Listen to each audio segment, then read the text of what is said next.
안녕하세요. 이렇다 162회 시작하도록 하겠습니다. 오늘 아르케님 나오셨어요.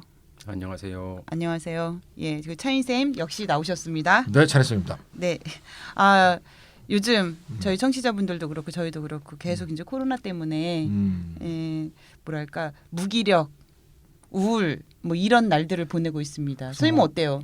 근데 네. 코로나19가 막 난리를 치는데 네네. 코로나 맥주 판매를 왜 주는 거예요? 선생님 그 아재 개그 좀 하지 마세요. 죄송합니다. 제발. 코로나 맥주 판매가 진짜. 34% 줄었대요.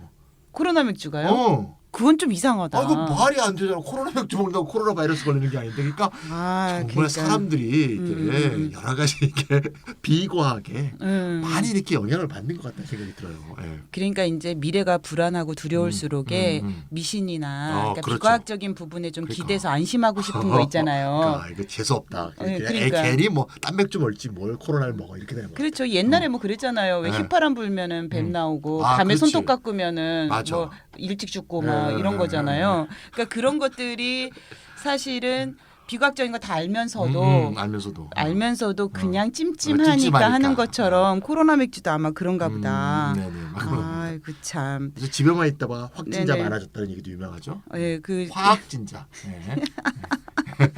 맞아. 화학진자. 이동 경로가 있잖아요. 네. 그러니까요. 네, 뭐죠? 가스레인지에서 식탁으로. 그다음에 식도를 통해서 위장으로 이게. 선생님 이동 진짜. 경로. 죄송합니다. 선생님 큰일 났다. 네. 예, 우리 이렇게 이겨내야 됩니다 지금 코로나. 선생님 저 유머 공부 좀 하셔야 네, 되겠다.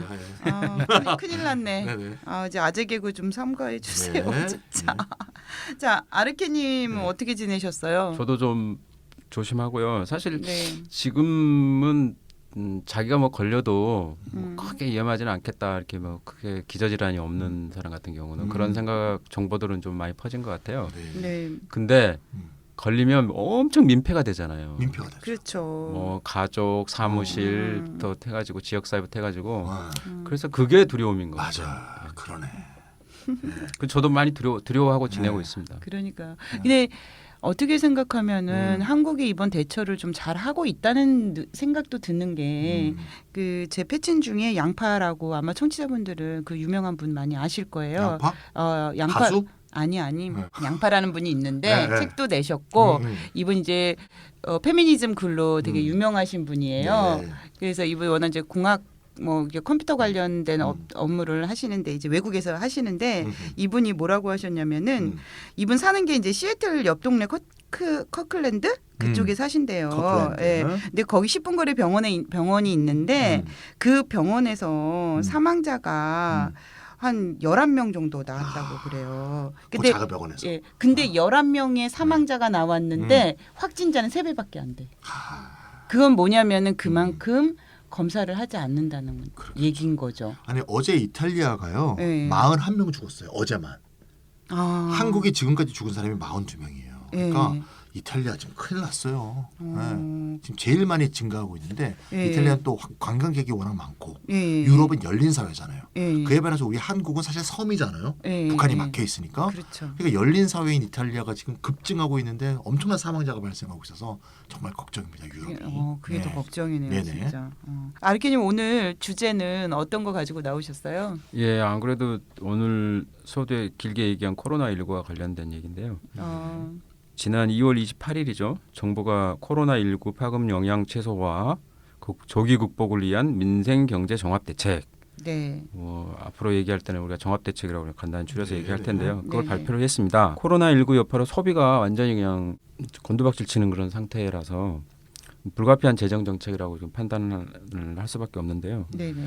근데 이 종합 대책에 누가 보더라도 좀 필요성, 시급성, 타당성, 네네네. 또 뭐 조세정이라든가 이게 경제적 합리성 이런 측면에서 봤을 때 좀 굉장히 좀 부정적인 그런 정책들이 많이 보였거든요. 그래서 부족하다. 오늘은 좀 그 코로나19 종합 대책에 대한 비판을 좀 다뤄보고 싶습니다. 앞서서 저희는 이제 한국이 미리 이제 뭐 예방과 뭐 확진자 관리와 뭐 이런 차원에서 의료적 차원에서 잘하고 있는 것 같다라고 생각했던 건데 아르케님은 이제 경제적인 측면에서 나온 그런 대책, 종합 대책에 대한 문제점이 있다, 뭐 이런 거를 얘기하시려고 가지고 오셨나 보네요. 네, 이게 오늘 주제가 이제 의미가 있는 게 네. 사실 기후 위기 상황에서 네네. 이 바이러스 전염병 이런 거는 점점 빈번해질 거고 주기화될 것이고. 오직하면 19를 붙였겠어요. 근데 그러니까. 20년에는 20이 붙을 거고 21년 21이 붙을 거 아니에요. 네, 계속된 변형이 예. 발생할 것이고.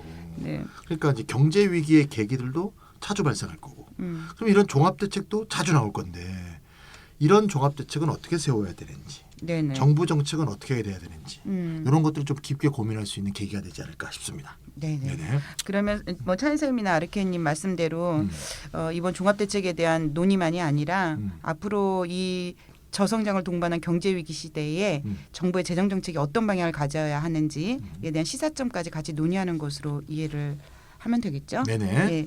그러니까 종합대책 비판을 하려면 일단 종합대책의 주요 내용을 먼저 파악해봐야 될 것 같은데요. 어떤 내용으로 발표를 했나요? 예, 내용이 굉장히 좀 방대해서 네. 뭐 여기서 다 소개하기는 어려울 것 같아요. 그래서 오늘 주요하게 이렇게 분석하고 비판할 내용 중심으로만 간단히 소개를 하겠습니다. 2조 8천억 원을 투여를 해서 5대 소비 쿠폰, 아, 그다음에 가족 돌봄 휴가 이걸 네네. 긴급 지원하겠다라는 게 있었고요. 그다음에 임대료 인하액의 50%를 세액 공제하겠다.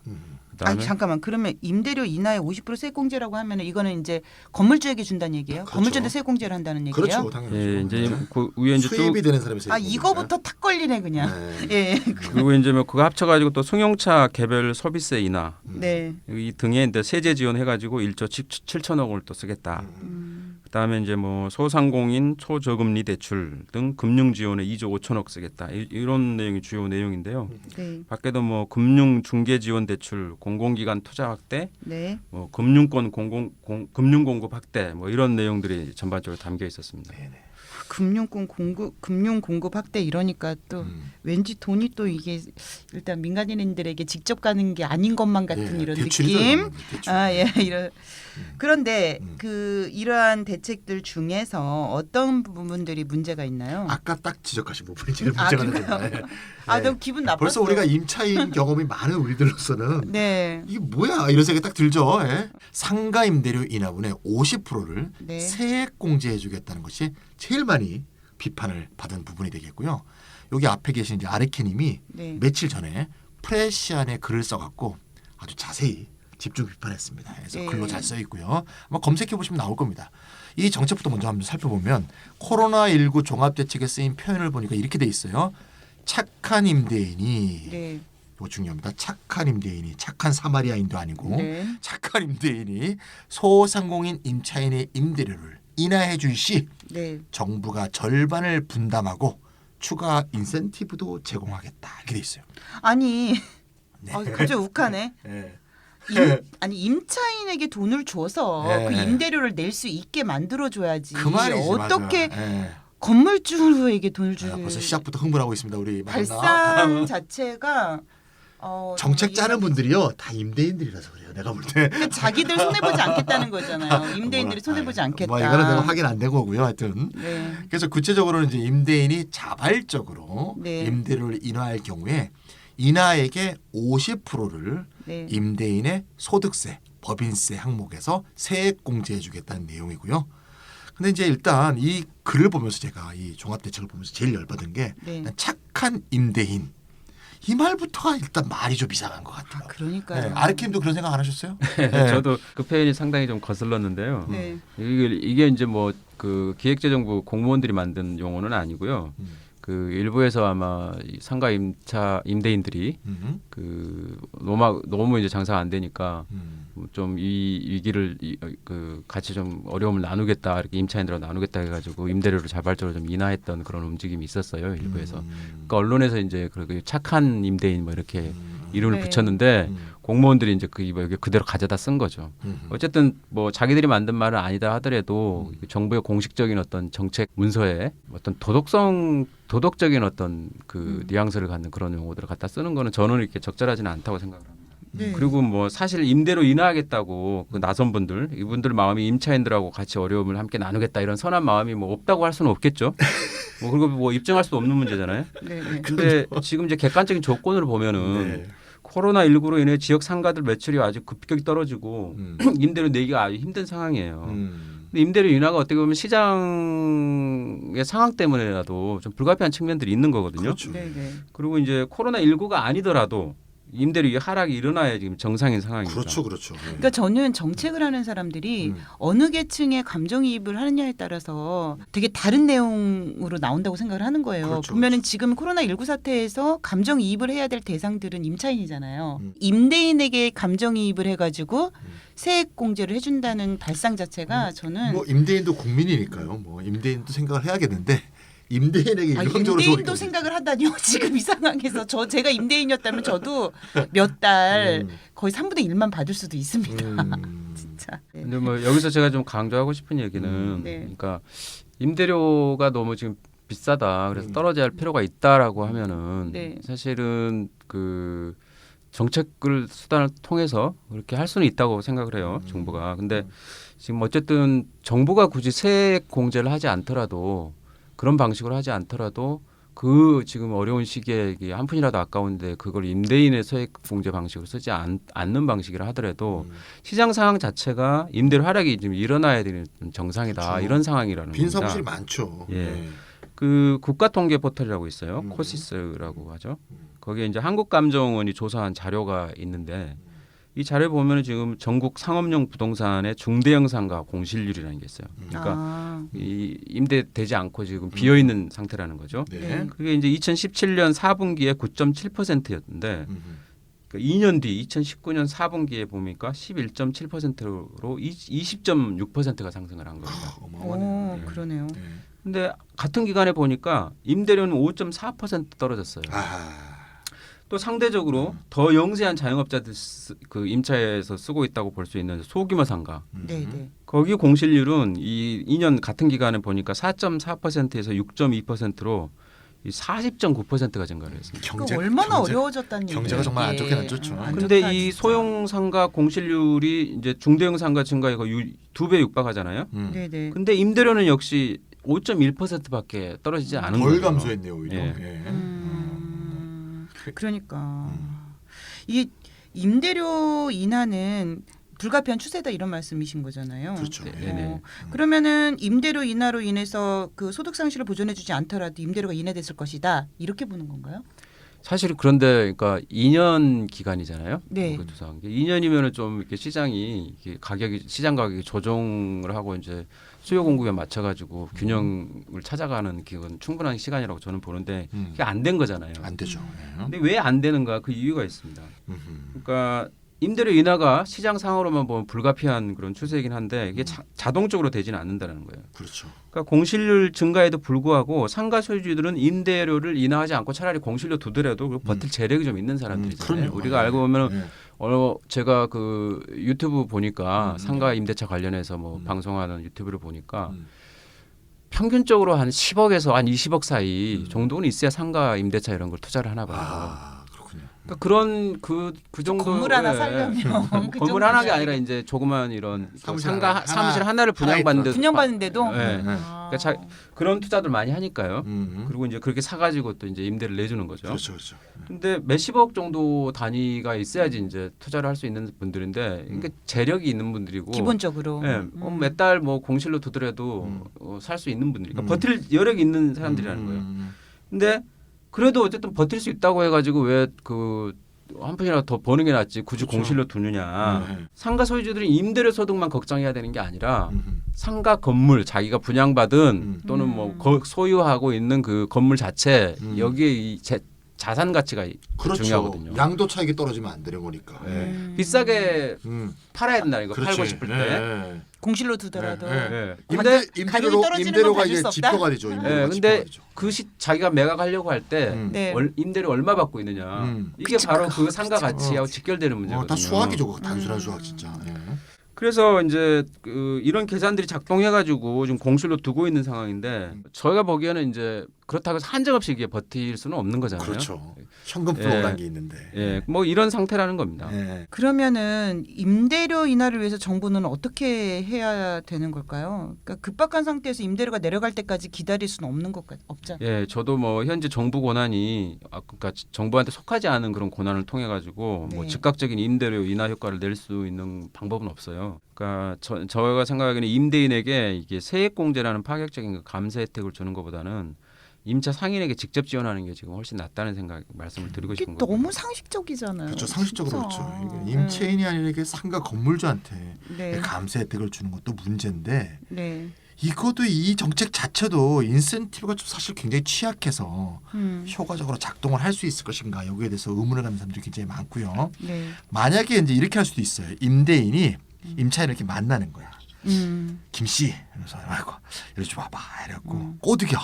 그래갖고 우리 임대료를 100만 원 깎아준 것처럼 하자. 그러면 그럴 수 있지. 50%는 50만 원의 세액공제 혜택을 받을 거 아니야. 네네. 그 요걸 갖고 세입자와 나눠 갖는 이런 것도 충분히 있지 않을까. 세입자한테 10만 원 주고 나는 40만 원 먹고. 이거 차인생 머리에서 네. 나온 거지. 아, 죄송합니다. 이거 너무 아니, 너무 머리가 좋은데? 이런 사람들이 있어. 왜냐하면요, 네. 임대인이 갑이고 임차인이 을이기 때문에 네, 그럴 이런 수밖에 제안을 없죠. 하면 안 받아들일 수 없어요. 예. 아, 왜 재산 신고할 때도 그러잖아요. 좋은 거 좋은 거지. 임대료 이렇게 조정해서 쓰기도 하고 그러잖아요. 그러니까 계약서를. 예를 들면 뭐 200만 원 임대료면 네네. 100만 원 통장에 입금하고 100만 원 현금을 이렇게 딱 준다. 이런 식으로 하면서 나중에 또 얼마 페이백 받고 이러면 임차인은 안 할 수가 없는 거죠. 아니 그리고 저는 되게 음. 저기 이게 행정력이 되게 많이 들 것 같은 게 돈 어떻게 깎아주고 이런 걸 어떻게 알 수 있는 거예요? 뭐 그럼 신고를 다시 하는 거로 신고하는 신고를 걸로? 하겠죠. 예. 자기 재산 신고할 때 임대료 신고가 이렇게 깎여졌다 이렇게 신고를 그럼 그 하겠죠. 신고를 또 다 믿어주는 수 믿어야 있어요. 되는 믿을 수밖에 없죠. 믿어야지 정책 효과가 있다는 걸 입증할 수가 있으니까. 아이고야. 이건 제가 이제 노골적인 부정한 방법을 네네네. 얘기한 거고요. 네. 실제로 네, 사실 임대료를 인하했다. 그건 이제 어떤 문제가 있느냐. 네.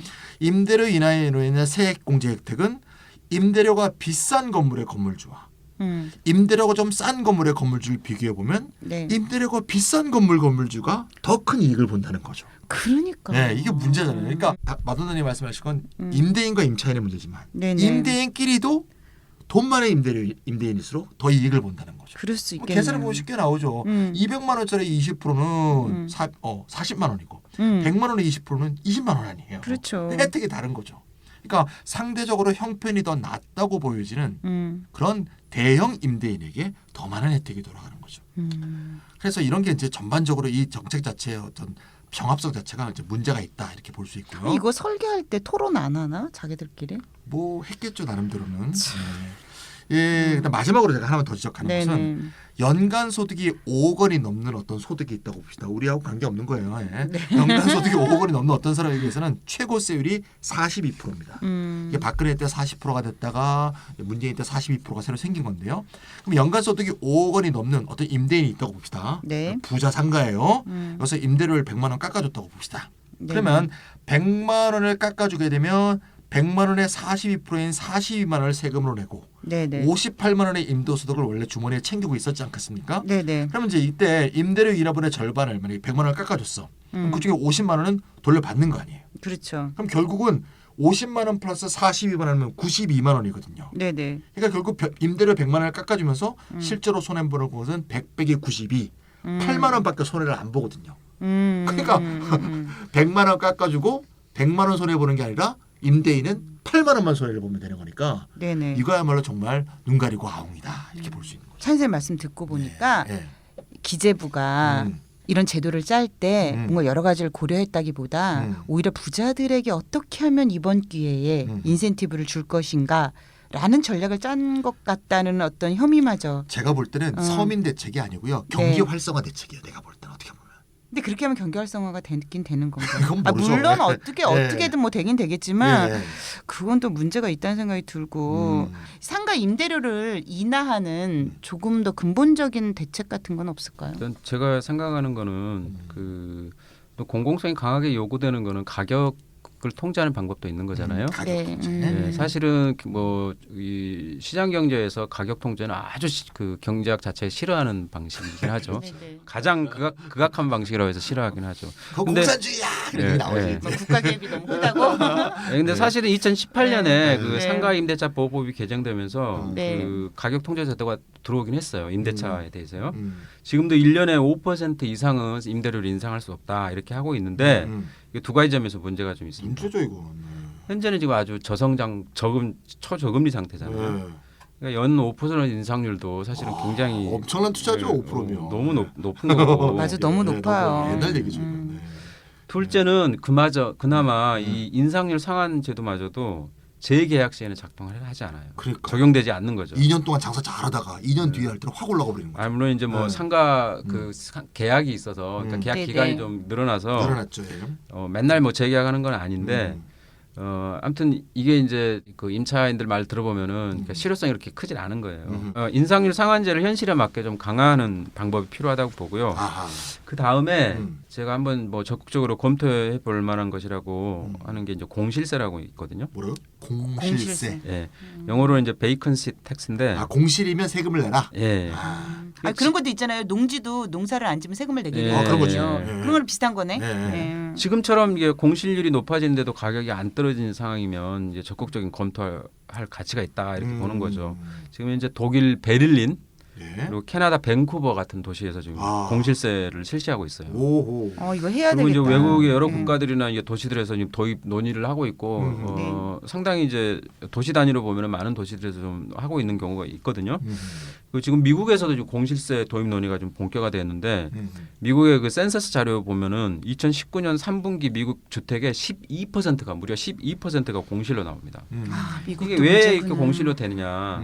부자들이 투자 목적으로 이제 사거나 건축했다가 임대가 안 된 채 지금 남아 있는 거예요. 공실세 도입한 사례를 보면 이 비어 있는 기간에 따라 가지고 세금을 부과한다거나 아니면 비어 있는 주택의 자산 가치에 비례해 가지고 세금을 부과하는 이제 방법은 다양한데요. 예.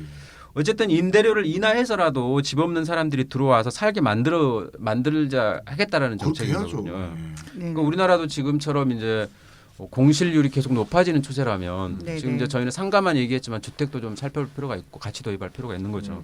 공실세 도입을 적극적으로 좀 검토할 필요가 있다 이렇게 말씀드리고 싶습니다. 좋다. 이 공실세 도입되면은 어떻게 해서든지 간에 가격을 낮추든지 뭐 누군가를 데려다 놓든지 간에 그렇죠. 여튼 채워야 되는 거잖아요. 그럼요, 그렇죠. 사무실을. 예. 그럼 집 없는 사람들한테도 도움이 좀 많이 될 거고. 네네네.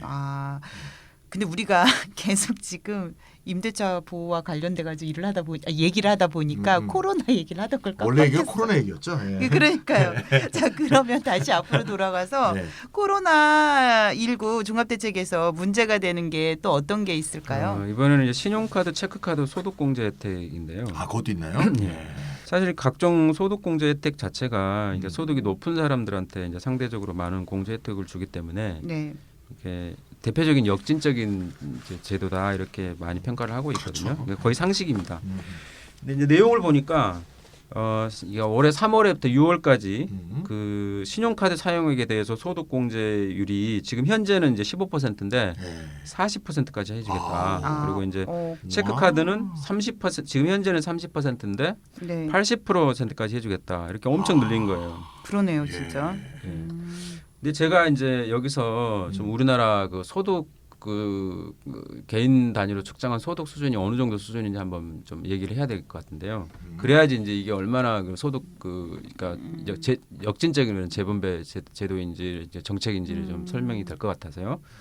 2018년에 서영수 국회의원이 이 공개를 했는데 우리나라 통합소득 그 100분위 자료를 공개를 했어요. 원래는 뭐 1000분위 자료였는데 1000분위 자료까지는 안 되고 이제 100분위 자료라고 보는 게 맞을 것 같고 내용을 보면은 이제 분리과세되는 양도소득 그리고 일용 근로소득을 제외하고 근로소득과 종합소득의 합계액입니다. 그렇군요. 네네. 예.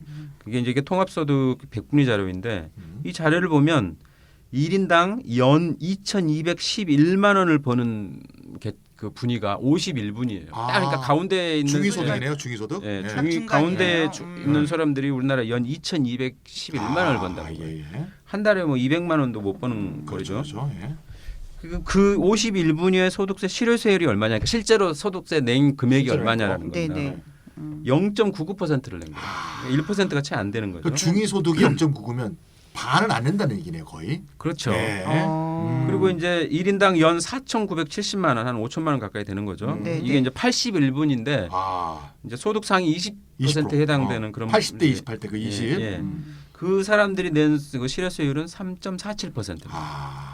그리고 이제 연 7,241만 원 버는 사람들이 이제 91분위에 들어가는데 네. 6.05%의 실효세율. 야 정말 적게 낸다. 네, 이거 그러니까 뭐 황당하다 황당해. 한국인의 10%도 안 거의 돼. 절반이 소득세를 안 낸다는 아. 얘기고 와. 그러니까요. 이제 소득 상위 10%에 해당하는 이들이 우리나라 지금 소득세 가장 낮은 명목세율이 6%거든요. 아. 여기에 공제가 막 집중이 돼 있구만요. 그러니까. 그러니까 이런 공제 저런 공제 막. 아. 소득은 상위 10% 들어가는데 아하. 네네. 실제 내는 세금은 명목세율 6%만큼만 6% 낸다는 밖에 거야. 안 가장 낮은. 근데 그런 사람한테 소득 공제. 이제 또 결국은 소득 누가 공제. 그러면 이런 소득 공제 혜택을 누가 보냐라는 게 딱 드러난다라는 겁니다. 그러네요. 야, 지금 이게 카드하고 이제 체크카드 이제 공제 얘기인데 이 얘기 듣다 보니까 전 슬픈 사연이 떠오르는데 무슨 서울시 제로페이. 아. 야, 이게 제로페이가 이게 신용카드 니들 수수료보다 많지? 요거 완화해 준다고 생긴 거 아니에요. 그러니까요. 그래갖고 그때 제로페이 할 때 서비스 혜택이 없는 제로페이를 활성화하기 위해서 제로페이 소득 공제율을 신용카드보다 훨씬 높은 40%로 그때 잡았잖아요. 네? 근데 이게 이제 국회논의를 통해 최종적으로는 이제 30%로 내려가긴 했지만 어쨌든 30%라 하더라도 원래 신용카드 공제율인 15%보다 2배 높은 거 아니야. 그런데 이 15%를 이번에 40%로 한다는 거 아니야. 그러면 제로페이 30%보다도 10% 높은 거 아니에요. 제로페이 안 그래도 실패한 정책인데 사실은 이거 하려고 돈 많이 도입했잖아. 정책 성공하려고. 정부 재정 많이 썼는데 정부 돈을 제로페이 성공하려고 써놓고는 그거보다 10% 높은 공제하는 뭐 신용카드 대책을 내놓고 이건 뭐 지가 쓴 돈을 썼던 정책을 스스로 사장시키는 그런 정책 효과를 갖지 않느냐. 그러니까 좀 정말 이거 앞뒤가 안 맞는 정책이라 그럴까. 자기가 한 정책을 자기가 묻어버리는 정책일까 이런 생각이 드네요. 예, 또 뭐 구체적으로 들여다 보니까 또 이런 문제도 좀 그러네요, 진짜. 나오네요. 근데 또 다른 문제가 있습니다. 그러니까 신용카드, 체크카드 소득 공제 자체가 아까 제가 역진적이라고 했는데 이때 역진적인 거는 그러니까 소득세를 안 내는 사람들이 있고 소득세를 내는 사람들이 있는데 소득세 내는 사람들한테 세금을 이렇게 감면해 주는 거라서 이게 이제 네네. 역진적인데 또 소득세를 내는 사람이더라 하더라도 돈을 더 많이 버는 사람일수록 공제 혜택이 훨씬 더 크다라는 겁니다. 그러니까 그 안에서도 또 역진적이라는 거예요. 그러니까요. 현재 신용카드, 체크카드 소액 공제 한도가 있어요. 뭐 네. 다 해주는 게 아니고 한도가 지금 300만 원으로 돼 있는데, 그렇죠, 그렇죠. 그러니까 이 한도를 다 채울 수 있는 사람은 상대적으로 부자일 거 아니에요. 그렇죠. 좀 많이 쓰는 사람이 300만 원 다 어떻게 써? 네. 그러니까 이 우리나라 지금 소득세율 최고 한도가 연 5억 원 이상 소득인 사람한테 42%라고 아까 얘기했잖아요. 네, 최고세율. 연 5억 원 이상 고소득자에게 300만 원에 대한 소득 공제 효과는 세율 42%가 적용돼 가지고 감면되는 세액이 126만 원이 된다라는 거예요. 원래는 이 사람이 42%를 세금을 내야 되는데 300만 원에 대해서 126만 원을 이게 공제받게 된다라는 겁니다. 근데 연 3천만 원 정도 버는 평범한 노동자가 있다고 생각해봐요. 이 사람들은 지금 현재 그 소득세율로 보면 15%를 내게 되는데, 최저안되죠. 예. 그러면 300만 원 이분도 다 채운다고 어떻게 했대? 신용카드 써가지고 했다 하더라도 감면되는 세액은 45만 원인 거예요. 네. 세율이 지금 15% 적용되기 때문에 소득세율이. 그러니까 상가 임대료 인하에 대한 소액 공제처럼 부자일수록 이 감면 혜택을 훨씬 더 많이 받는 이런 역진적인 구조가 또 존재하는 겁니다. 그러니까 소득세율이라는 게 원래 누진세제로 돼 있기 때문에 네네. 모든 걸 이렇게 정률 몇 %로 뭘 공제해 준다는 정책은 다 이런 문제가 생길 수밖에 없는 거죠. 아니 근데 네. 저는 너무너무 이해가 안 가. 아니 코로나19 종합대책이라면서 지금 이게 경제가 어려워가지고 지금 서민들 우리 서민 얘기 이제 더 이상 서민이란 단어를 쓰기도 싫을 정도로 서민이란 정말 말도 쓸 때마다 기분 나쁘죠. 정말. 기분 너무 나쁜데 네. 아니 너무너무 살기 힘들잖아요 지금. 그럼요. 특히 장사하는 사람이나 네. 또 자유직 프리랜서 종사자, 저 같은 프리랜서, 경우에는 자유직 종사자들은 거의 일자리가 하나도 없죠 지금. 저 프리랜서인데 네. 제가 제가 지금 4월 15일 총선 전까지 모든 교육이 다 미뤄졌어요. 저도 강연 4개가 취소됐어요. 다 취소돼서 네. 다. 네. 아니 그런데 네. 참 이런 역진적인 정책들을 내고 부자일수록 더 유리한 이런 정책들을 내는 게 좀 이해가 안 되는데요. 그러면은 또 다른 문제가 또 있나요? 이렇게 들으면 들을수록 진짜 기분이 좀 나빠지려고 굉장히 하는데. 많겠죠. 네. 또 뭐가 있나요? 이제 뭐 승용차 개별 서비스 인하가 있는데요. 아 정말. 또 이거 뭐 승용차 있는 사람만? 승용차 이제 예. 네네네. 현재 이제 승용차 개소세가 네. 세율이 5%예요. 네. 그러니까 이거를 이제 정부 정책에 따르면 70%까지 낮추겠다라는 거예요. 그러니까 1.5%까지로 낮추겠다라는 거거든요. 근데 원래 정부가 그러니까 그 고난으로 이제 인정할 수 있는 시행령 안에 이제 위임돼 있는 범위가 30%까지밖에 안 돼요. 그래서 70% 하려면 이제 국회의 그 입법 과정이 필요하거든요. 그렇긴 하지만 이제 정부가 지금 추진하고 있고 지금 같이 이렇게 그 모든 그 대책이 뭐 이 소비를 늘려야 된다 이렇게 모아지고 있는 상황에서는 뭐 국회가 무난히 통과시킬 거로 저는 예상을 하는데요. 최근 이제 신차만 이렇게 놓고 보면은 구매 계층 변화가 뚜렷해요. 그래서 30대 40대는 비중이 확 줄었어요. 돈이 없다는 얘기죠. 예, 그러니까 뭐 이건 경제 상황을 반영하는 거고 청년들이 이제 결혼도 뭐 좀 늦춰진데 뭐 좋은 직장도 못 구하고 이런 중고차 사는 사정을 거죠, 그러니까 가지고 중고차. 예. 그리고 상대적으로 경제력이 안정된 50대, 60대의 구매 비중이 이게 늘어나는 추세입니다. 그러니까 이 식료품 같은 걸 생각해 보면 이게 뭐 단위 가격이 좀 작잖아요. 한 달에 뭐 이렇게 쓸 수 있는 돈이 이렇게 매번 나가긴 하지만은 이렇게 단위 가격이 낮은 그런 필수재 소비는 가격 탄력성이 저소득층에서 높아요. 그러니까 그 식료품 같은 경우는 가격이 그 오르면은 저소득층 입장에서는 소비를 확 줄이고 그렇죠. 특정 그 식료품 같은 경우는요. 그리고 뭐 가격이 좀 떨어졌다 그러면 소비를 좀 막 늘리고 이렇게 탄력성이 저소득층 사이에서 이렇게 높은데 그렇죠. 차량은 목돈이 들어가잖아요. 네네. 그러니까 이 여기에서 가격 탄력성은 고소득층일수록 높겠죠. 한마디로 다시 얘기하면은 부자들이 차 가격에 따라 가지고 차를 줄였다 많이 사고 적게 사고 뭐 이렇게 결정한다라는 거예요. 그렇죠. 이게 차 바꾸고 막 이러는 거 아니에요 혹시? 그 말이 뭐냐면 이제 소비세를 깎아주게 되면은 네. 그만큼 부자들이 차를 더 상대적으로 많이 살 거다. 그럼 그 사람들의 세금을 깎아준다 이런 겁니다. 그래서 이것도 저는 이제 세금 문제에서 역진적인 그 재분배로 봐야 된다 이렇게 말씀드리고 싶은 거죠. 그러니까 개소세 인하도 역진적인 거니까 당연히 황당한 건데 네. 굳이 또 개소세 인하를 한다고 하더라도 좀 예를 들면 승용차 다 개소세 인하가 아니고 네. 승용차 중에서 전기차 같은 친환경차에만 개소세 인하를 한다든가 뭐 이런 식으로 하면 인하를 하더라도 기후위기에 대응책이라도 되잖아 이거는. 그렇죠. 이거 뭐 아무 정책적인 어떤 진보성이 하나도 없어. 정말 한심해. 뭐 하는 건지 모르겠어. 예. 이건 좀 예. 지금 이거 국회 통과했어요? 정권 말기 현상 아직은 같아 안 무슨. 나 지금 발표한 왜 지가 얼마 그런 안 거야, 됐어요. 얘네들 지금. 이거 좀 네. 저기 국회의원들 좀 정신 좀 차려가지고 네. 이거 제대로 좀 평가를 해야 될 것 같은데요.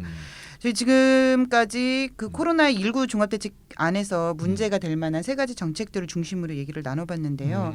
자, 뭐 전체적으로 어떤지 좀 평가를 해주세요. 제가 꼭 드리고 싶은 말씀은 소득이나 자산 측면에서 상대적으로 여력이 있는 계층한테 더 많이 혜택을 주는 방식으로 정책이 짜여 있다라는 겁니다. 네. 가장 어려운 뭐 중소기업이나 중소자영업자들한테는 그 대출 위주로 주로 정책이 짜여 있거든요. 사실 뭐 대출도 금리 싸게 해가지고 가져가는 것도 일정하게 지원일 수밖에 없긴 하지만 그럼 다 빚이잖아요. 예, 빚이잖아요.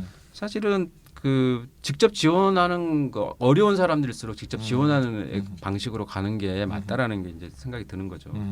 그리고 또 다른 예를 들어보면은 그 휴업수당 지원 아까 이제 처음에 제가 그 간략히 언급했는데 이것도 가장 영세한 5인 미만 사업장 노동자들한테는 혜택이 안 들어가게 이렇게 대상에서 제외시켜 버렸어요.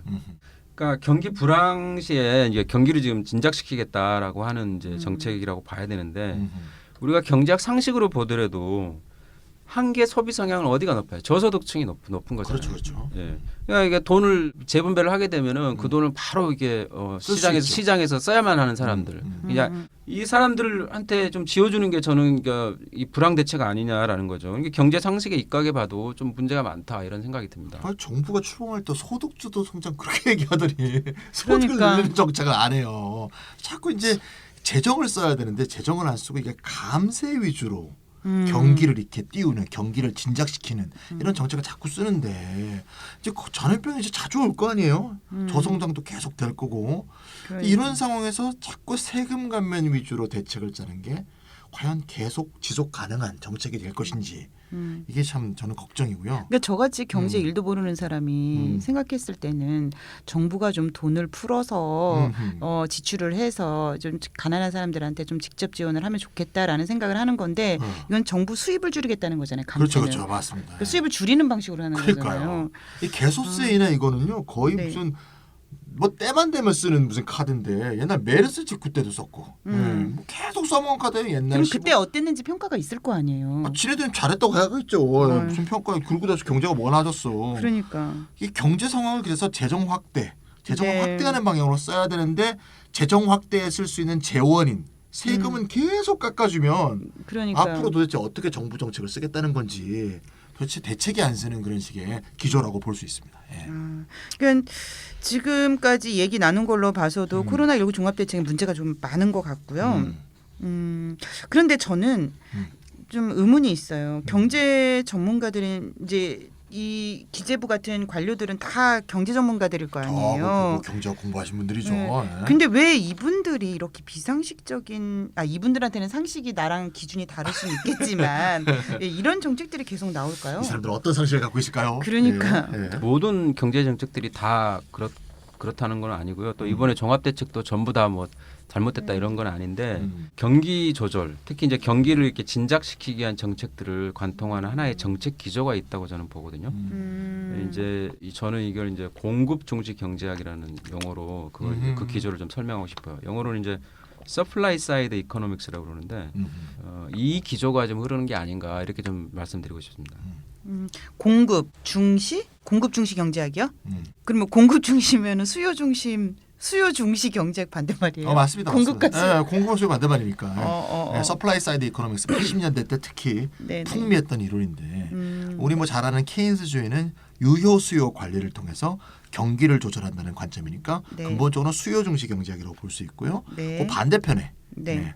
케인스주의는 미국으로 본 주로 민주당 쪽에서 이제 많이 주장하는 거고 반대편은 이제 공화당 쪽에서 많이 좋아하는 공급 중시 경제학은 경기 조절을 위한 정부 정책의 방향이 수요보다는 공급 능력, 특히 기업이죠. 네네. 공급 능력을 확충하는데 더 큰 비중을 두어야 된다. 이런 입장을 공급 중시 경제학이라고 볼 수 있습니다. 예. 그러니까 만약에 이런 기조를 갖고 있다라고 하면 앞선 우리가 문제로 지적했던 정책들이 좀 이해가 가는데 그러니까 서민이니 소득이니 네네. 이런 건 전부 수요 사이드죠. 그러니까요. 관심이 거기에 예, 별로 없는 거죠. 예. 사실. 예. 그러니까 이제 기업이나 뭐 가진 자들의 공급 능력들을 조금 이렇게 키워가지고 이게 무슨 낙수 효과처럼 이렇게 하겠다 이런 그렇죠, 얘기인 맞습니다. 건가요? 예, 예. 그러면 어떤 논리에 따라서 그런 입장들을 취하는 거죠? 이게 이제 경제학 책에도 이제 나오는데요. 주류 경제학 입장에서 보면요, 총 수요를 관리해서 경기를 관리하면 문제가 생긴다는 게 주류 경제학의 기본 입장이에요. 그게 뭔가 하면 이른바 실업률과 인플레이션, 실업률과 물가 인상이 서로 상충하는 관계에 있다는 그런 주류 경제학의 입장이거든요. 예를 좀 들어보면 정부가 재정 정책을 써요. 이제 돈을 푸는 거죠. 그래서 유효 수요를 높이면 실업률은 떨어져요. 고용이 창출되는 얘기죠. 근데 물가가 인상돼. 서로 반대로 작용한다 이거예요. 반대로 물가가 너무 올랐어. 네. 물가를 잡기 위해서 재정을 덜 투자해. 재정 투입을 줄여. 네네. 그럼 실업률이 높아진다 이거죠. 이런 식으로 서로가 상충관계에 있기 때문에 수요 중심으로 경기를 관리한 건 옳지 않다. 이게 공급 중시 경제학의 입장이에요. 그래서 이제 공급 중시 잘 경제학은 이해가 안 돼 근데. 그 돈을 많이 투자해서 고용 창출을 네네. 막 하면 네. 수요가 이제 진작되지 않습니까? 그렇죠. 그러면 수요가 늘어나면 그 늘어난 수요가 이게 막 돈을 쓰고 막, 수요가 늘어나게 되면 시장에서 예. 가격이 오르잖아요. 네네네. 그러니까 인플레이션이 발생한다고 보는 거예요. 네, 이렇게 되니까 이제 공급 중시 경제학을 어떻게 생각하냐? 네. 규제를 완화하고 세금을 인하하면 네. 이 문제를 해결할 수 있다. 이 문제가 뭐냐? 실업률과 인플레이션의 상충 관계를 해결할 수 있다는 거예요. 완벽하게. 여기서 가장 중요한 게 감세야, 감세. 텍스 컷, 세금이나. 이걸 이제 간단하게 그래프로도 이제 표시하면 어떻게 되냐면 네. 조세를 깎아주면 총 수요 곡선도 오른쪽으로 이동하고 쉽게 얘기하면 커진다는 얘기입니다. 총 공급 곡선도 오른쪽으로 이동한다. 둘 다 한꺼번에 이동한다는 거예요. 그래서 공급과 수요가 예, 물가도 내려가고 경기도 활성화되는 좋은 결과를 가져온다. 보통 그렇게 설명하는 경제학 네네. 이론으로 설명을 하죠. 예. 예. 이게 공급 중시 경제학의 중요한 그 경제학자로 아서 래퍼라는 교수가 있는데 아주 악명이 높죠. 네. 래퍼. 이분이 이제 1974년에 네. 그 우리가 뭐 많이 들어본 그 래퍼 곡선을 제시한 래퍼 곡선. 걸로 유명한 사람이죠. 네. 그 래퍼 곡선이 뭐냐면 세율이 있고 조세 수입 정부의 그러니까 세수겠죠. 그 사이의 관계를 그래프로 그린 거예요. 래퍼 그렇죠. 곡선이.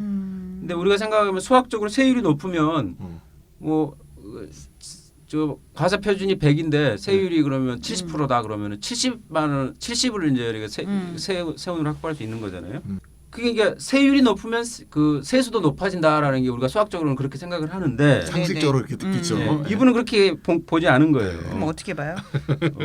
실제에서는 예. 세율이 그러니까 세금을 많이 때리면 투자할 유인도 떨어지고 그 일하는 사람들은 노동할 유인도 떨어지기 때문에 오히려 세수가 더 감소한다 이런 겁니다. 그런 이제 주장을 하는 건데, 그러니까 세율이 0%이면 당연히 세수가 없는 거겠죠. 네. 세율이 또 100%면 아무도 돈을 벌려고 하지 않기 때문에 세수에 또 0이 되겠죠. 네. 그래서 그 중간에 어디쯤에가 가장 그러니까 세수를 극대화하는 어떤 세율이 있다. 이제 이걸 이제 그래프로 표현한 건데요. 이건 그냥 초등학교 수학인 거예요. 근데 이게 정치적 메시지가 있는 거죠.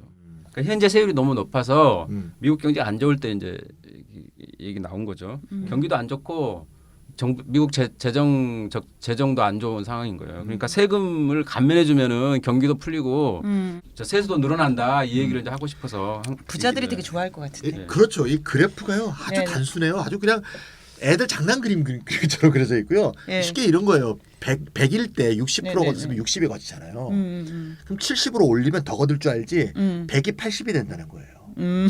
80이면 70으로 올려도 7, 8이 56이니까 네. 60보다 56이니까 세금이 덜 거친다 이거죠. 아니 근데 바보 같은 이론이에요. 래퍼 곡선이고. 근데 저는 그런 생각이 들어요. 음. 그 이론가를 유명하게 만들어주는 거는 어떤 정치 활용됐을 때 이게 그렇죠. 뭐 우리에게 진짜로 유리하거나 불리하거나 이런 게 중요한 게 아니고 그러니까 이 이론이 얼마나 고급진가에 대한 질에 대한 것도 저는 상관이 없이 어떤 정치적으로 어떻게 활용하냐에 따라서 이게 유명세가 달라지는 것 같은데요. 맞습니다. 지금 이제 예를 들어서 공급 중시 경제학 설명을 해주셨는데 대략적으로 이론은 잘 알겠어요. 그런데 이 공급 중시 경제학이 부상했던 어떤 시대적 배경이 있을 것 같아요. 그런 네. 시대적 배경과 함께 정치적으로 어떻게 활용됐는가도 이어지지 않을까 이런 생각이 좀 들긴 네, 하는데 그러니까 어떤가요? 이제 세계 자본주의가 뭐 공황도 거치고 전쟁도 거치고 그러면서 전후에는 네. 대부분의 나라들이 케인스주의 정책을 썼거든요. 쭉 썼고 그 유명한 말이 있어요. 닉슨이 공화당 대통령이었는데 닉슨이 뭐라 그랬냐면 우리 모두는 케인스주의자다. 이런 말을 유명한 말을 남겼습니다. 그러니까 공화당조차 네. 케인스주의라는 수요 관리 정책을 하던 그런 시절이 있어요. 그러다가 70년대 때 오일 쇼크도 몇 번 있고 막 그러다 보니까 스태그플레이션이라는 네네. 이전에 보지도 못했던 사태가 발생한 거야. 아까 뭐라 그랬죠? 이 실업률하고 인플레이션은 반대로 작용한다 그랬죠. 네네네. 하나가 높아지면 하나가 낮아지고 네네. 하나가 낮아지면 하나가 높아지는 건데 스태그플레이션은 둘 다 높아지는 거예요. 실업률도 실업률도 높아지고 인플레이션도 높아지고 이 얘기는 다시 말하자면 케인스주의는 완전히 망했다. 이런 내용이 70년대 말에 분명해지게 되는 거죠. 그러다 보니까 이 분위기 속에서 신자유주의 경제학이 이제 전면에 부상하게 되고 이 신자유주의 경제학 중에서 아주 대표적인 그 흐름 자체가 아까 얘기했던 서플라이 사이드 경제학 이게 네네. 이제 등장하게 되는 거고요. 이런 공급 중시 경제학자를 또 뒷받침했던 아까 조은님 말씀하셨어요. 정치가 이걸 뒷받침해야 큰다. 네네네. 이걸 뒷받침하는 대통령이 나온 거죠. 1980년 대통령 선거에서 네네. 공화당 후보 레이건이 원래 영화 배우 출신이죠. B급 네네네, 영화 배우 출신인 그렇죠. 레이건이 당선되면서 이 사람이 공급 중시 경제학을 완전히 펼치면서 네. 미국이 펼치면 글로벌 스탠더드가 되죠. 네네. 글로벌 차원에서 신자유주의, 감세 정책이 막 등장하면서 유럽의 과거의 케인스주의자였던 사람들도 전부 이 감세 다 이제 휘말려 갖고 영국의 노동당 프랑스의 사회당 등등 감세를 위한 경쟁들이 막 벌어지게 되는 거예요. 근데 이 공급 중시 경제학이 그렇게 오래된 건 아니네요. 제가 예상했던 그렇죠. 것보다는 예, 오래된 것 맞습니다. 같지는 예. 않은데 예. 그러면 실제로 레이건이 이 감세 정책, 뭐 공급 중시 경제학 이거를 실시하면서 실제로 세금이 얼마나 인하됐을까요? 레이건이 많이 떨어뜨린 건 아닌데요. 네. 요게 이제 시작이 돼서 그때부터 많이 떨어지게 되는데 네네. 실제 수치를 얘기하면 이제 최고세율을 얘기하면 되겠죠. 최고세율이란 건 아시다시피 소득세는 이제 누진세로 돼 있으니까 네. 구간에 따라서 세율이 다 다르지 않습니까? 네네. 아까 이제 5억 원 얘기도 많이 했는데 5억 원을 초과한 액수에 대해서 42%다. 그게 이제 최고세율이란 말이에요. 네. 근데 미국은 어느 정도 최고세율이었냐면 가장 높을 때가 91%였을 때가 있었고요. 오, 네, 높네요. 91%. 그러다가 레이건이 집권하기 직전 네. 그게 이제 지미 카터라는 민주당 대통령 시절인데 그때 소득세 최고세율이 70%였어요. 요때 이제 래퍼 곡설이 딱 등장하는 거죠. 야, 70% 한다고 니들이 세금을 많이 걷는 줄 아냐? 깎아야지 세금을 더 많이 걷어 이 바보야. 이런 이론이 나오는 거죠. 목적은 깎는 게 목적인 거고요. 네네. 실제 많이 거쳤다는 증거는 없어요. 어쨌간에. 그래서 네, 레이건 때는 69% 정도로 살짝 떨어졌고요. 그래도 이땐 높았다. 네. 레이건이 이제 다 밑밥을 깔아놨기 때문에 네네. 레이건이 8년 한 다음에 네. 부시가 대통령이 됩니다. 네. 이른바 아버지 부시라고 하죠. 네. CIA 출신의 부시가 대통령이 됐을 때 크게 떨어졌어요. 얼마나 떨어졌냐면요. 부시 집권 때 최고세율이 28%였어요. 야. 네, 그러니까 91이 어마어마하다. 70하다가 28까지 떨어진 거죠. 지금은 얼마인가 하면 최고세율이 37%예요.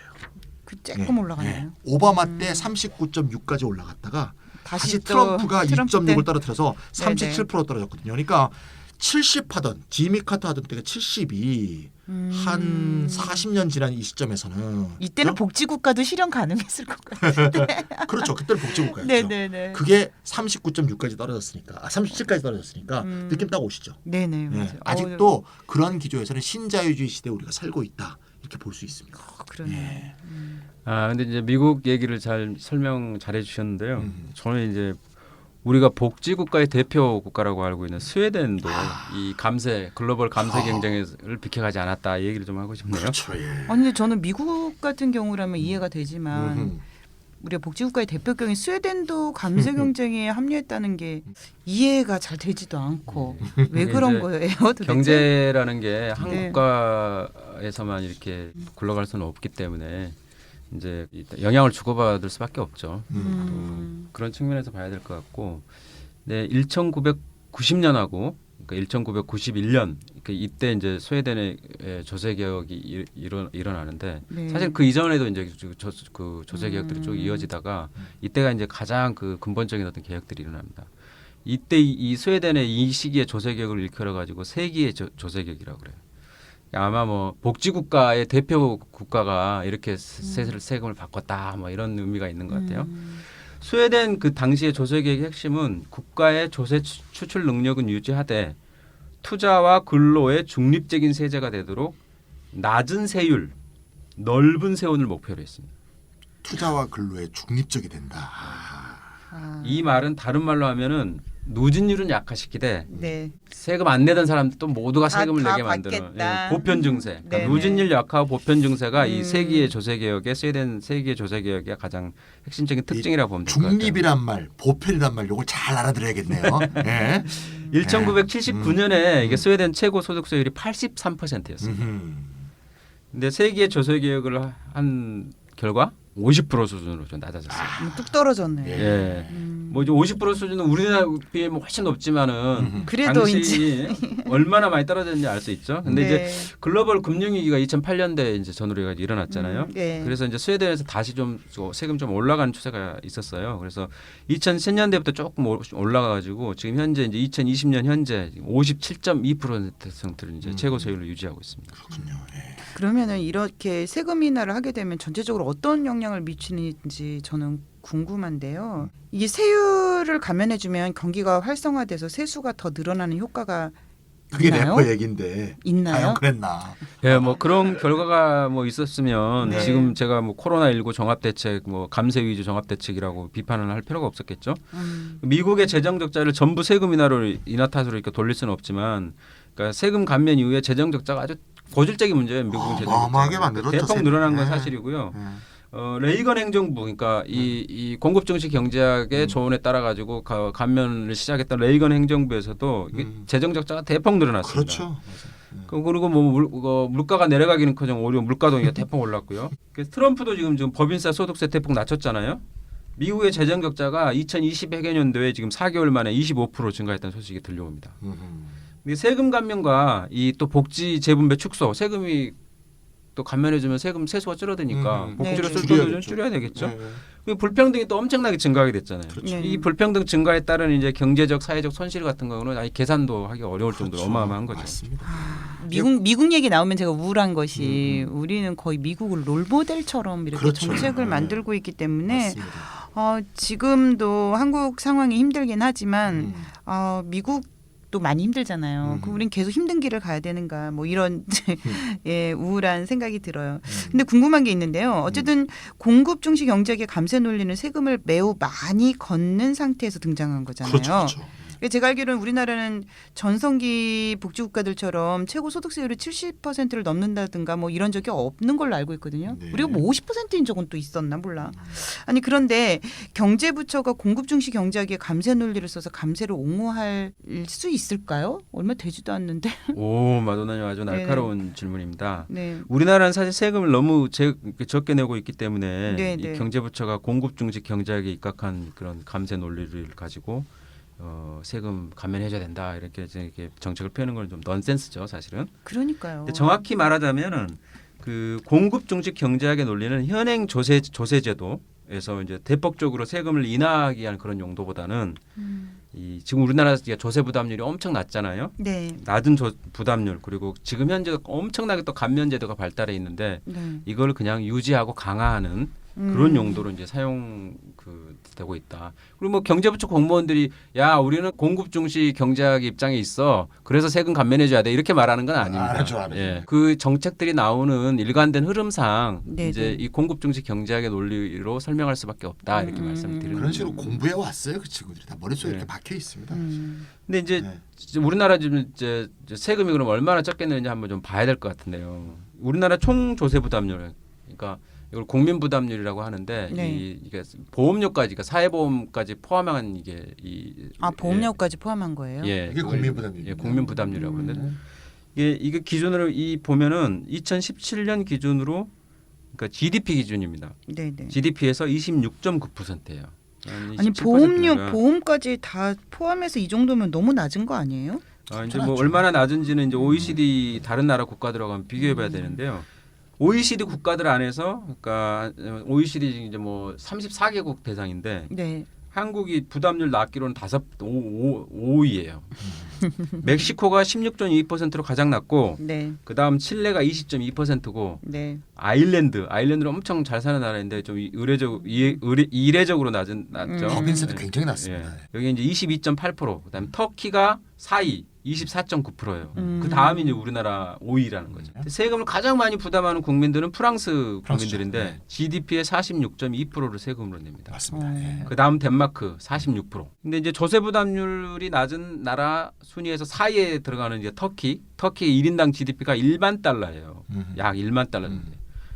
그러니까 한국은 3만 달러인데. 한국은 지금 3만 달러에 지금 네. 들어와 있죠. 네. 그러니까 1인당 GDP가 1만 달러인 나라하고 1인당 GDP가 3만 달러인 우리나라하고 조세 부담률이 거의 비슷하다. 조세 부담률 수준에서는 거의 비슷하다라는 거죠. 그러니까 우리가 3만 달러를 달성했다면서 홍보만 할 게 아니라 거기에 걸맞는 격을 갖춰야 될 거 아니에요. 우리나라가 어느 정도인가 하면 이탈리아보다 조금 낮고요. 스페인보다 조금 높거든요. 이탈리아와 스페인 사이에 있어요. 그 나라들은 전부 조세 부담률이 35%가 넘습니다. 굉장히 높습니다. 예.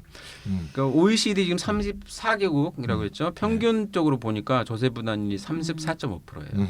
아까 이제 뭐 칠레, 멕시코, 뭐 터키 이렇게 엄청 낮은 나라까지 다 포함되어 있는 부담률이 평균적으로 34.5%라는 거고요. 네. 우리나라하고 비교해 보니까 7.6% 포인트가 지금 우리나라가 낮은 겁니다. 우리나라 조세 부담률을 OECD 평균 수준을 많이 끌어올린다면, 그러니까 GDP에서 7.6%를 세금으로 더 걷는다면, 네네. 2019년 GDP 기준으로 하면은 한 해 145조 원을 더 세수를 늘릴 수가 있는 거죠. 우리가요. 우리나라 세금 올린다고 하면 아까 100분이 얘기했었잖아요. 그러니까 소득세를 내지 않는 49 분위까지의 사람들이 더 반대. 더 난리가 나요. 더 반대. 세금 올린다고. 참 너무 이상한 근데 이 현상인 것 같은데. 145조만 더 거두면 네네. 모든 국민에게 월 25만 원 기본소득이 가능하거든요. 4인 가구면 월 100만 원 기본소득이 가능한 액수입니다. 근데 또 그런 얘기 하는 사람들도 있을 것 같아. 우리는 아직 충분히 잘 살지 못한다. 그래서 조세 부담이 낮은 거 이탈리아하고 스페인 아니냐. 사이인데 뭐 어떻게 돈 내달라고 나 진짜 미치겠네. 엄마. 아유 아유 참. 아, 우리나라 조세 부담률은 그래도 네. 그나마 조금씩 이제 추세적으로 높아지고 있는 상황입니다. 근데 네. 여전히 이제 주요 국가들이 한참 못 미치는 상황인 거라서 살펴봤고요.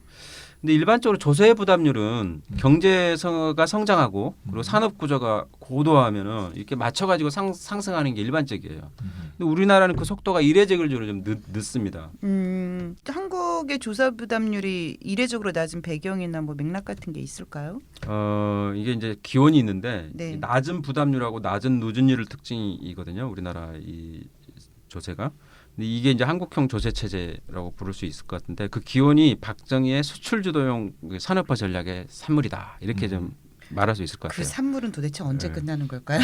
복지국가에서 네. 신자유주의 감세 경쟁으로 치달은 게 선진국하고 달리 네. 한국은 지금까지 제대로 된 조세 국가의 꼴을 갖춰본 적이 없다라는 말씀인 거예요. 그러니까 이게 수출 주도형 산업화 전략을 바꿔보자고 얘기한 게 사실 현 정부 처음 등장할 때 나왔던 소득 주도 성장인데 네. 사실 지금은 다 이제 좌초된 정책이라고 볼 수 있는데 아까 우리 우리나라 국민 부담률이 얼마였느냐 뭐 이런 얘기 했었잖아요. 네. 그래서 제가 그 얘기 잠깐 하고 가면 재밌을 것 같아요. 우리나라 최고세율 제가 표가 있어요.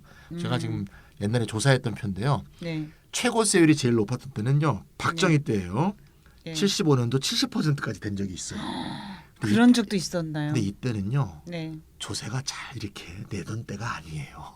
아. 빼돌리고 아. 실명제도 안 될 때입니다. 그러니까 이런 건 별로 의미가 없고요. 네네. 언제 때부터 의미가 있는 건가면요.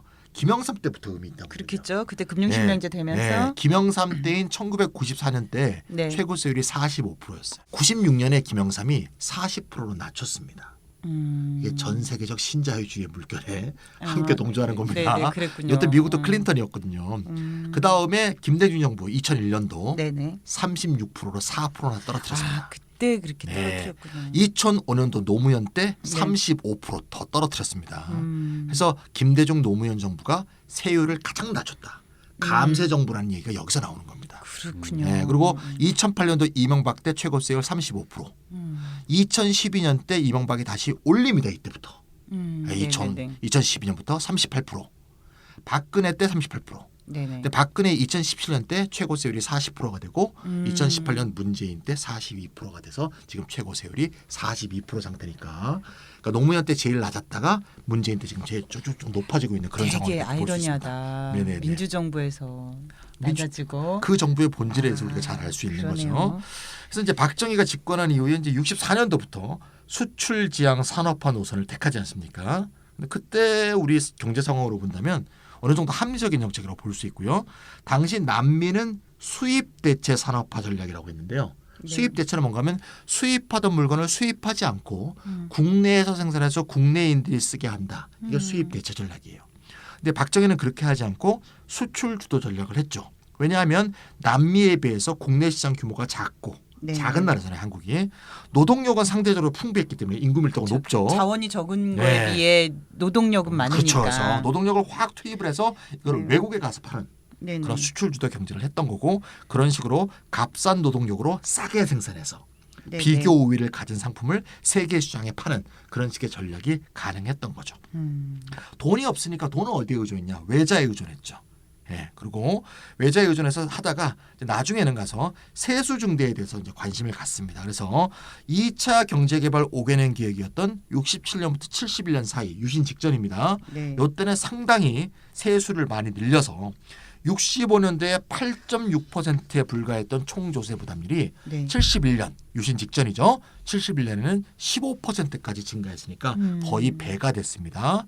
그래서 그리고 이렇게 하다 보니까 이제 부담률이 증가하다 보니까 조세 기반도 확충이 되고 소득도 증대됨에 따라서 네. 세수의 소득 탄력성도 네네. 높은 소득세 중심으로 세수가 이제 구성되는 그런 식의 방향으로 가는 거죠. 네. 그러니까 그대로 쭉 갔으면 우리나라도 선진국하고 비슷하게 비슷한 부담률하고 누진 직접세 위주의 조세 제도를 가지 않았을까 싶은데요. 그리고 그렇게 갔던 걸 이제 계속 갔으면 좋은데 네. 그렇게 안 하고 네. 71년도에 박정희는 소득과세 중심의 증세 전략을 폐기하고 고도 성장기에 일본이 취했던 자본 축적 지원식 조세 전략으로 바꿔요. 아, 요때 네. 그렇게 됐구나. 구체적인 내용이 뭔가 하면 네네. 근로소득과 사업소득에 대한 기초공제액을 올려주는 거죠.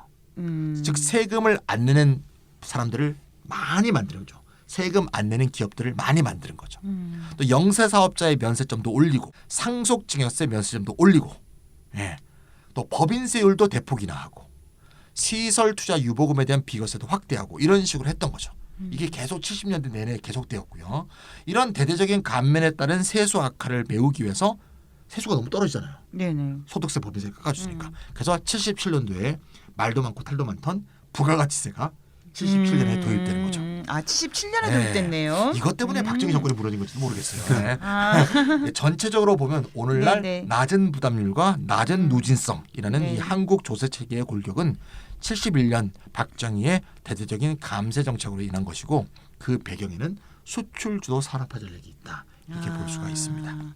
지금까지 차 선생님 하신 말씀을 좀 종합해 보면 네. 우리나라 주세제도는 박정희 수출주도 산업화 전략의 유산이기도 하고 현재는 공급 중시 경제에 입각한 감세 기조 아래 유지되고 있다는 얘기잖아요. 네. 그럼 유럽 복지국가의 감세 역사는 그럼 우리나라랑 맥락이 조금 다르다고 볼 수 있겠네요. 예, 맥락이 많이 다르죠. 뭐 우리나라도 그 소득세율이 최고세율이 굉장히 좀 높았던 시기는 있었지만 네. 유럽 국가 복지국가들의 수준에 비해서는 턱없이 낮은 수준이었고 그 다음에 이제 그조차도 기간이 굉장히 짧았던 것이었죠. 네네. 그래서 기본적으로 보면 아까 말씀드린 것처럼 우리나라는 이게 지금 현재 조세제도 골격 자체가 이 71년도 이게 박정희였던 대대적인 감세 정책 그때 이렇게 짜여진 거라 이렇게 보면 될 것 같아요. 그러면 우리 현실에 비춰서 이 같은 한국 조세제도가 갖는 함의 뭐 뜻 이런 게 있을 것 같은데. 예, 제가 이제 일단 뭐 먼저 드리고 싶은 말씀은 현행 조세 제도로는 우리가 이제 이렇다가 계속 이제 기본소득 주장하는데 그 전국민 뭐 기본소득커녕 네네. 꼴을 뭐 좀 갖춘 복지도 어렵다.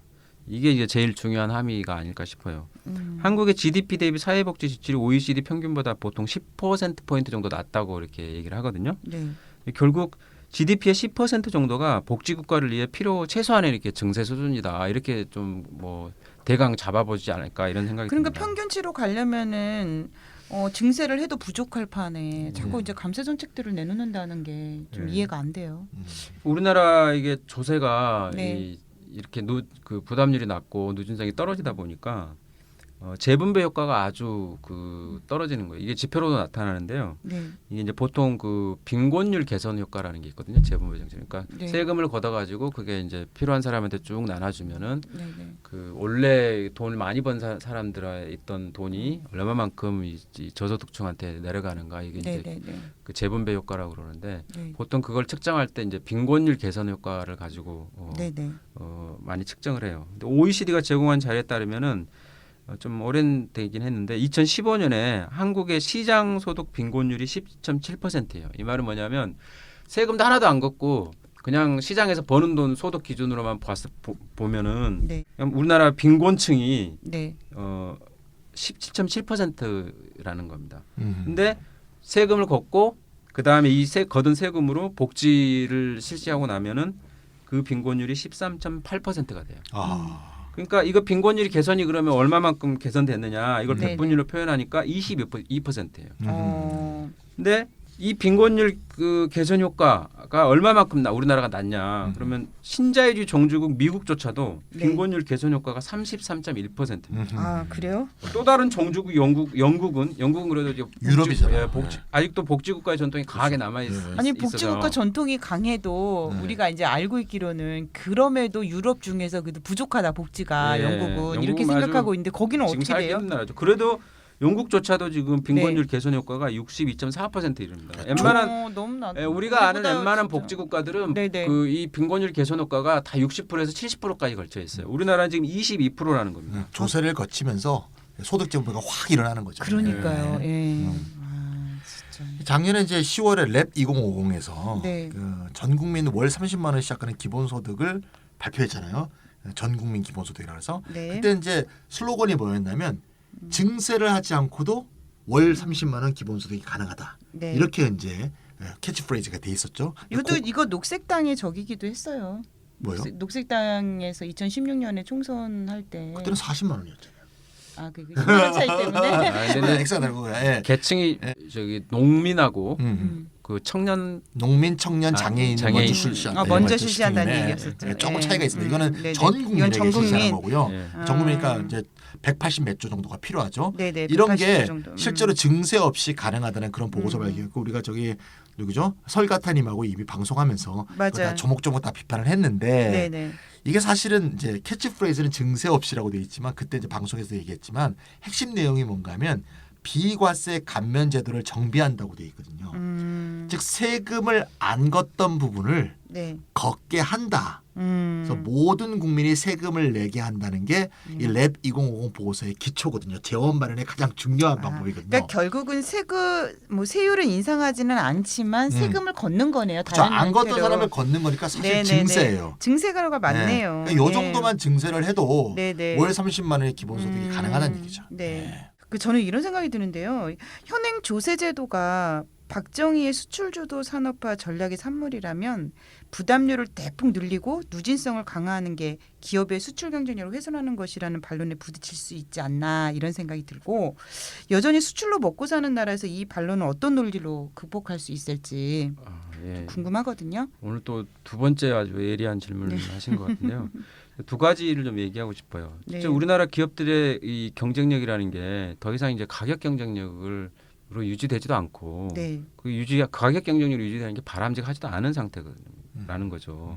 우리가 지금 중국하고 가격 경쟁할 수는 없는 거잖아요. 그렇죠. 그렇죠. 네. 네. 둘째, 더 중요한 문제인데 수출주도 성장 전략 자체가 이제는 수출 내수 균형 전략으로 이렇게 수정해야 된다는 거다. 그러니까 수출을 갑자기 하지 말고 우리가 갑자기 네. 내수로만 먹고 살자 이렇게 할 수는 없어요. 수출은 여전히 중요하겠지만 그 어떤 밸런스를 유지해야 한다는 거죠. 이제 지금 현재 이 코로나19 문제도 그렇지만은 내수가 얼마나 중요한지 또 다 드러나고 있잖아요. 그렇죠. 이 수출주도 성장 전략을 이제 수출 내수 균형 전략으로 수정해야 될 필요가 있다. 이 여전히 수출 중심이었던 이 대기업 수출 대기업 중심의 그런 경제 자체 모델 자체를 계속 유지한다는 전제에서 그러면 그 사람들이 그 경쟁력을 유지시켜주기 위해서 계속 그 낮은 세금 부담률을 끌고 갈 거냐 그런 문제가 있다라는 거죠. 그러니까 이 수출 주도 산업화 전략 지금 현재 이제 뭐 수출 중심 성장 전략 이게 어떤 문제가 있냐면은 이 전략 자체가 우리나라가 이제 대기업하고 중소기업 위에 있다면은 네네. 그러니까 대기업 수출 대기업을 위해서 중소기업을 희생시키는 전략이었던 거예요 이게. 그렇죠. 그리고 또 기업 부분하고 가계 부분이 있으면은 기업 네네. 부분은 우대해주고 가계 부분에 또 희생시키는 전략인 거거든요. 네네.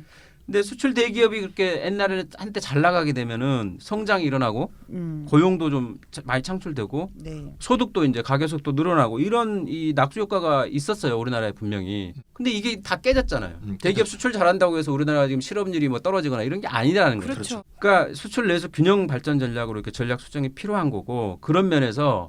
그러니까 낮은 부담률, 낮은 누진성, 세금 안 내는 거 이게 이 수출 주도 산업화 전략 그리고 지금 현재 네네네. 수출 중심 성장 전략 이게 네네. 같이 연동돼 있다라는 겁니다. 그런 연동된 상태에서 바라볼 문제가 아니라는 거예요. 그럼 우리는 수출 중심의 전략을 좀 어느 정도 폐기해야 되는 건가요? 모르겠네요. 근데 내수와 균형을 맞춰라 이런 얘기신 거죠? 자 그러면은 지금 이제 아르케님 하신 말씀은 우리나라 조세제도의 역사 현재 상태를 가지고 그 현재적 함의를 얘기해 주셨는데 찬희 선생님도 또 보탤 말씀 있으실 것 같은데요. 네, 우리 아까 얘기하다 좀 나온 건데 네. 그 보편 증세란 말 이게 처음 나올 때 아까 스웨덴 사례를 네네. 아르케님이 잘 말씀해 주셨잖아요. 이 보편 증세란 말이 어떤 말이었나 지금 잘 기억해 보시면 이 보편 제가 보편 중립 이런 말 잘 들어야 네네. 된다는데 세금은요 편향적으로 걷어야 되거든요. 더 부담할 능력이 많은 사람이 네네. 더 많이 내게 하고 더 불로소득으로 많이 거둔 거에서 더 많이 내게 하고 이게 편향적으로 편성해야 되고 그거를 조세의 누진성이라고 하잖아요. 네. 그래야 또 재분배 효과도 예. 있는 거잖아요. 그러니까 조세는 중립적이다. 네. 보편적이다. 이런 말이 좋은 말이 아니에요. 그러니까 우리가 그런 말에 속으면 안 돼요. 그러니까 정리를 좀 하자면 네. 보편 증세란 용어는 복지국가에서 나온 말인데 네. 너무 누진율이 높다 보니까 요 누진율을 낮춰보자 하면서 나온 거거든요. 다시 말하자면 부자한테 세금을 덜 걷자라고 나온 말이 보편 증세이기 때문에 네. 이런 말을 무분별하게 우리나라에서 써먹으면 안 돼요. 이상한 말이라고 이거는.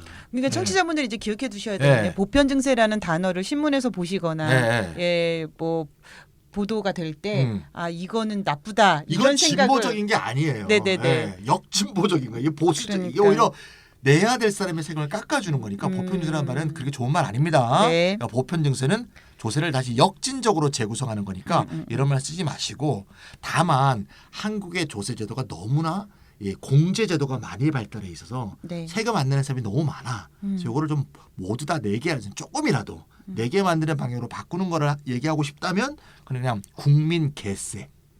국민이 모두 개별적으로 세금을 내게 하자. 국민 개수를 깜짝 놀랐어. 개세 그게 아니고요. 국민 개별세. 국민이 네, 모두 네, 네. 다 1인씩 부담하자. 이거 이제 랩 2050 보고서에서 나오는데 그런 식으로 좀 또 의미를 잘 담아서 쓰는 게 좋겠다. 그 랩 2050 이게 이원재 씨가 하는데 아니에요? 네 맞습니다. 네 그렇고요. 최근에 네. 이제 정당도 하나 만드셨죠. 네, 시대전환이라는 정당을 네, 만드신 것 맞습니다. 같은데. 또 요 문제와 관계해서 제가 또 하나 더 얘기하고 싶은 거는요. 네. 지금 이제 아까도 말씀했지만 그 51%가 0.1%도 안 되잖아요. 실제 네, 실효세율이. 네, 네. 그러니까 소득 하위 50%는 거의 세금을 나지 않는 그 현실이 있고요. 네. 또 한국의 소득 상위 계층 그러니까 이제 네. 10분위로 나눠보면 8분위 9분위에 해당하는 사람들이 아까 5% 6%밖에 세금을 안 낸다고 얘기했잖아요. 네네. 이게 진짜 문제예요. 이게 되게 중요한데 8분위 9분위 상위 20% 상위 10% 여기가 세금을 별로 안 내요. 이래서 부자 증세냐 보편 증세냐 그럴 때 약간 헷갈릴 수가 있어. 그럴 수 있겠다. 예. 그러니까 예를 들면 8분위 9분위는 세금을 적게 낸단 말이에요. 네. 근데 10분위는 또 세금을 또 많이 내고 있어요. 그러니까 10분위 입장에서 볼 때는 부자 중세 그러면 아니 8분위 9분위 자식도 세금 하나도 안 내는데 우리만 더 내란 말이야? 이런 식으로 하니까 그 말이 또 정당한 면이 있거든요. 그러니까 8분위 9분위의 세금을 좀 올려야 될 문제가 있단 말이에요. 그래서 이걸 요새 많이 쓰는 용어로 1대 99냐 네. 20대 80이냐 이런 식의 얘기로 한다 그러면 우리나라 소득 상위 1%의 소득세 실효세율이 26%거든요. 그래서 자꾸 1대 99, 1대 네. 99 이렇게 잡으면 네네. 안 되는 면이 있어요. 그래서 요 상위 20%대 세금을 좀 더 내게 해야 된다. 네네네. 이렇게 하는 측면에 우리가 정책적인 효과를 발휘하는 그런 식 것들이 필요하다는 거죠. 네네. 그래서 요 2%에서 네. 20% 사이가 너무 세금을 적게 낸다. 여기를 올리는 방향을 같이 가면서 1%도 더 내라고 해야지 1%만 내라 더 내라 더 내라 그러면 네네네. 1% 입장에서는 항변할 이유가 있는 거예요. 그래서 이런 점을 우리가 좀 알면서 네네. 부자 증세라고 해서 무조건 1%만 계속 먹이면 된다. 네네네. 이런 식의 생각을 하면 곤란하다. 거기도 더 먹여야 되지만 20대 80으로 구도로 놓고 보면서 20% 전체의 증세라는 방향으로 부자 증세의 방향을 좀 해야지 네네네. 이 부자라는 개념을 좀 잘못 사용하게 되면 우리가 증세의 방향을 호도할 수 있다. 이 점을 좀 덧붙이고 싶습니다. 보편 증세와 이제 부자 증세 하면은 이 보편 증세라는 게 이제 그 가치 단어가 좀 되게 긍정적인 측면이 있어서 이게 보편한 착각할 말에 수가 있잖아요. 네, 보편한 말에 속을 수가 있어요. 부자 증세를 다른 증세로 좀 바꿀 수 없을까? 좋은 20% 증세 이런 말을 할 수도 있죠. 네네네. 예를 들면. 네.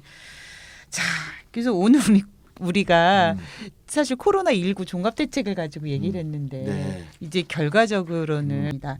오늘 답이 나왔잖아요. 지금 우리 며칠 네. 동안에 재난기본소득 얘기 많이 나왔잖아요. 네네. 네, 여러분들이 주장하고 있고 여러 정당들이 주장하고 이런 생각을 갖고 있습니다. 이번 보도 보니까 마카오에서 뭐 한다는 마카오, 거는- 홍콩 다 합니다. 네네. 마카오 45만 원, 네네. 홍콩은 155만 원.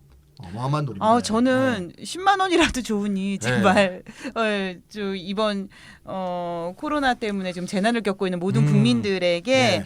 그냥 손쉽게 너무 쉽잖아. 그냥 현금 주세요. 10만 원이 됐든 20만 원이 됐든 그냥 주시고 이렇게 막 복잡하게 뭐 세금 깎아주고 막 이런 거 말고 네.